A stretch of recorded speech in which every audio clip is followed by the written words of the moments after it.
কাকামণি আনন্দ দলাল, উনি তোমাদের গুরুজি।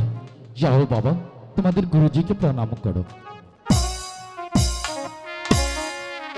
আপন উরে আনন্দ দুলাল,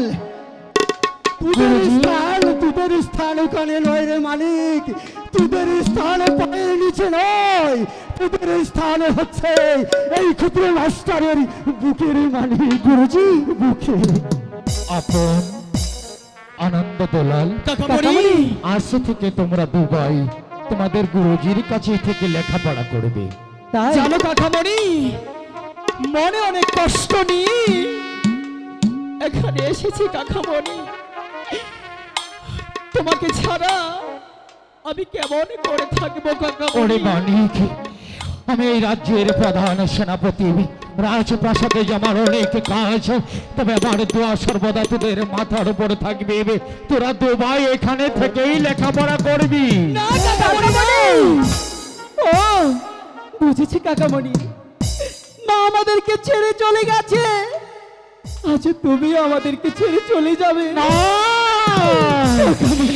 না রে আপন, না ওরে আপন, ওরে দুলাল, তোদের মা তোদেরকে ফাঁকি দিয়ে চলে যেতে পারে, আমি তোদের কাকামণি রে, আমি তোদেরকে কোনোদিন ফাঁকি দেব না।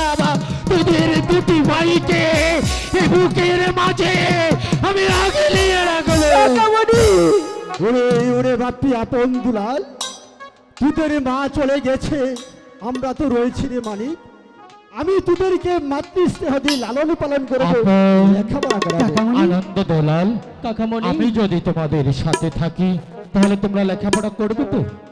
অবশ্যই করবো, কাকামণি, তুমি কেন বুঝতে পারছো না কাকামণি? তোমাকে ছাড়া যে একটি মুহূর্ত আমি থাকতে পারবো না কাকামণি। জানি রে মানিক, জানি আমি সর্বদা তোদের সাথে থাকবো। তোরা থাকবি আমার বুকে, আমার অন্তরে। মানিক, কাকামণি, আপন, কাকামণি ওই যে দেখে ওই ডালে বসে কতগুলো পাখি কি সুন্দর ভাবে খেলা করছে। কোথায় কাকামণি? আরেকটু এগিয়ে যা, আরেকটু। কোথায় দেখতে পাচ্ছি না তো, আমি তো দেখতে পাচ্ছি না। ওরে আনন্দ দুলাল, তোদের কাকা চলে গেছে, কি হয়েছে, আমি তো রয়েছি, তোদের কি লেখাপড়া করতে হবে রে মানিক? হায় লেখা পড়া মনে বসে না, মনে বড় গুরুজি। রে মানিক,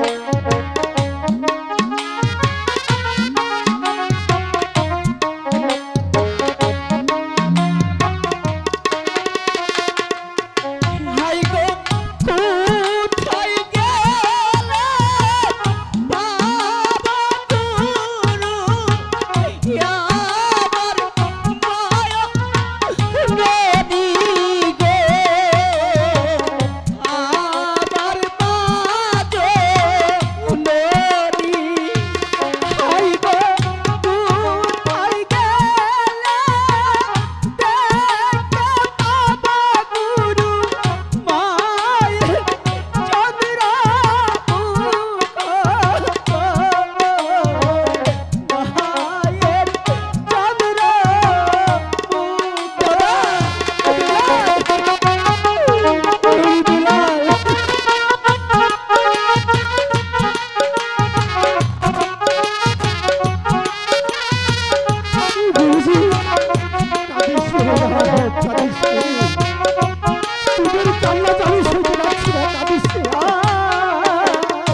আপন দুলাল আর গুরুজি। কাঁদিসনি। কারো পিতা মাতা চিরদিন বেঁচে থাকেন রে বাপি, কেউ আজ কেউ কাল এমনি ভাবে এই পৃথিবী ছেড়ে চলে যেতে হবে রে মানিক। তাই তো তোদের মা চলে গেছে, আমরা তো রয়েছি, তাই তো তোদেরকে লেখাপড়া করতে হবে। তোদের এই পিতার বর্তমানে তোদের এই ধর্মপুর রাজ্যটা যে তোদেরই পরিচালনা করতে হবে। গুরুজি, রে মানিক, আপনি শুধু আমাদের আশীর্বাদ করুন গুরুজি, যেন আমরা বাবার আদেশ মায়ের আদেশটা পালন করতে পারি গুরুজি। পারবে রে আনন্দ দুলালে পারবে, কারণ আমি তোদেরকে মন থেকে আশীর্বাদ করছি। তোরা যেন সুশিক্ষায় শিক্ষিত হয়ে এই ধর্ম রাজ্যটা তোদের পিতার মতো সুন্দরভাবে পরিচালনা করতে পারিস গুরুজি। বাপি, গুরুজি, আর বিলম্ব নয় বাপি, তোদের মুখখানা দেখতে পাচ্ছি শুকিয়ে আছে, না জানি কখন খেয়েছিস। হ্যাঁ গুরুজি, চল, এখন প্রচন্ড ক্ষুধা লেগেছে, চল চলুন গুরুজি। চল।